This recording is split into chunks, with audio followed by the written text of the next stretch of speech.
I have a great time with my life, and I want to share it. I love living. I think that's infectious. It's something that you can't fake. Greatness is not this wonderful, esoteric, elusive, God-like feature that only the special among us will ever taste. You know, it's something that truly exists in all of us. It's very simple. This is what I believe, and I'm willing to die for it. Yeah. Period. It's that simple. I know who I am, and I know what I believe. I know who I am, I know what I believe. That's all I need to know. And that's all I need to know. So from there, you do what you need to do. Yeah. You know, and I think what happens is we make the situation more complex than it has to be. Because we're looking for complexity. There's got to be Absolutely. something complex to understand. It Greatness. can't be that easy. You know. We didn't grow up with the sense that where we were was where we were going to be. You know, we grew up with the sense that where we were almost didn't matter because we were becoming right. Something greater. The separation of talent and skill is one of the greatest misunderstood concepts for people who are trying to excel, who have dreams, that want to do things. Talent you have naturally. Skill is only developed by hours and hours and hours of beating on your craft. I've never really viewed myself as particularly talented. Where I excel is ridiculous, sickening work ethic. You know, while the other guy's sleeping, I'm working. While the other guy's eating, I'm working. There's no easy way around it. No matter how talented you are, your talent is going to fail you if you're not skilled. You know, if you don't study, if you don't work really hard and dedicate yourself to being better every single day, you'll never be able to communicate with people, with your artistry, the way that you want. So the only thing that I see that is distinctly different about me is I'm not afraid to die on a treadmill. You might have more talent than me, you might be smarter than me, but if we get on the treadmill together, right, there's two things. You're getting off first, or I'm going to die. It's really that simple. One summer, his dad tore down a brick wall on the front of his business and told 12-year-old Will and his 9-year-old brother to rebuild it, a job they said was impossible. It took them 1.5 years, but they did it. And he said, now don't you ever tell me it's something that you can't do. You don't try to build a wall. You don't set out to build a wall. You don't say, I'm going to build the biggest, baddest, greatest wall that's ever been built. You don't start there. You say, I'm going to lay this brick as perfectly as a brick can be laid. And you do that every single day. And soon you have a wall. And soon you have a wall.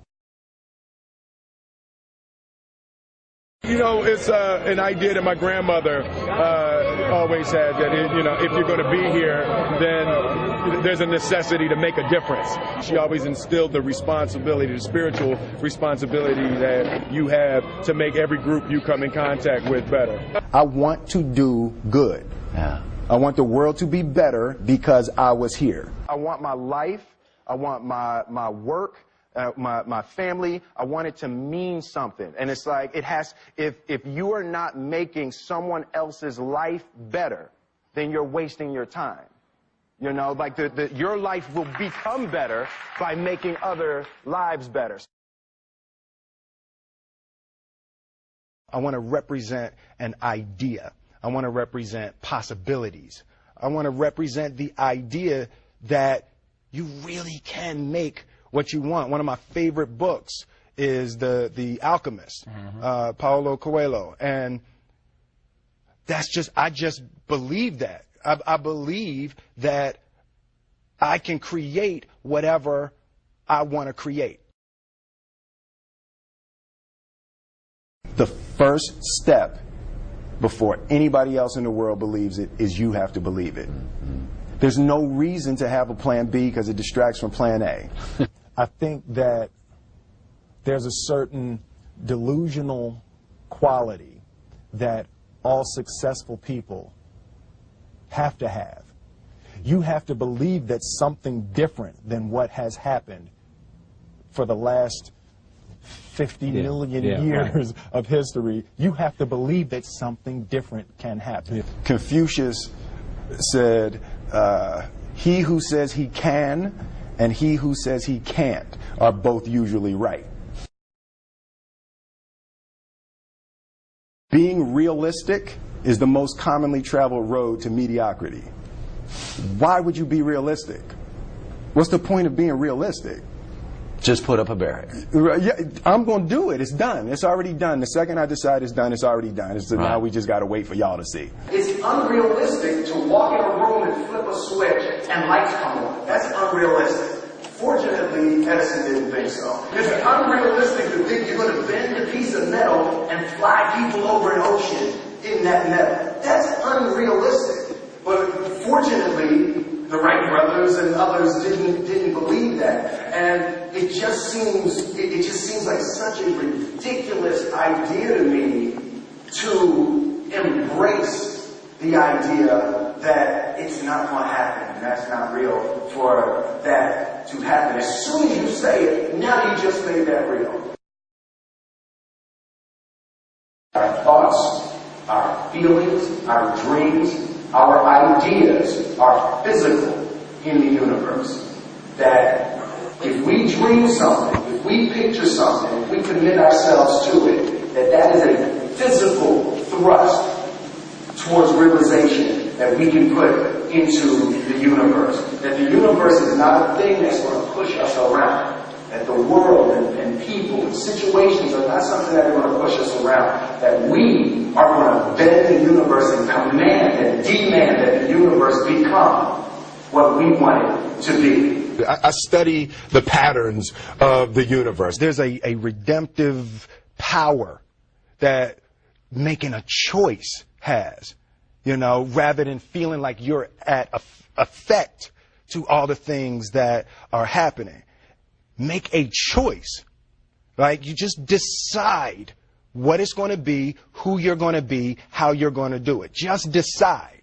And then from that point, the universe is going to get out your way. It's like it's water. It wants to move and go around stuff, you know. You know, there's a flow of the universe that I've grown to know just how to go with it. I realize that to have the level of success that I want to have, it's difficult to spread it out and do multiple things. It takes such a desperate, obsessive focus. You really got to focus with all of your fiber and all of your heart and all of your creativity. I'm motivated by fear. Fear. You know? Fear of what? Fear of fear. I hate being scared to do something. And I think what developed in my early days was the attitude that I started attacking things that I was scared of. It was Franklin Roosevelt said the only fear you have to fear is fear itself. Absolutely. Remember that? Absolutely. Yeah. You can't be scared to die for the truth. The truth is the only thing that's ever going to be constant. Don't ever let somebody tell you you can't do something. Not even me. All right? All right. You got a dream. You got to protect it. People can't do something themselves. They want to tell you you can't do it.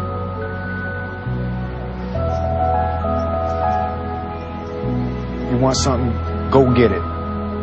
Period.